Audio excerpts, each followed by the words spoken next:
people say the greatest aircraft Britain ever invented was a Spitfire, like the one over there, they lied.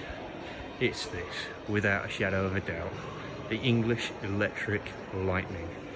This aircraft is just incredible. It could go supersonic vertically.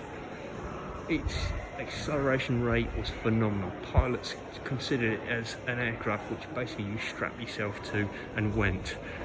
One thing they said to look out for when flying this aircraft was fuel, fuel, fuel. It is the most amazing piece of British technology we've ever made.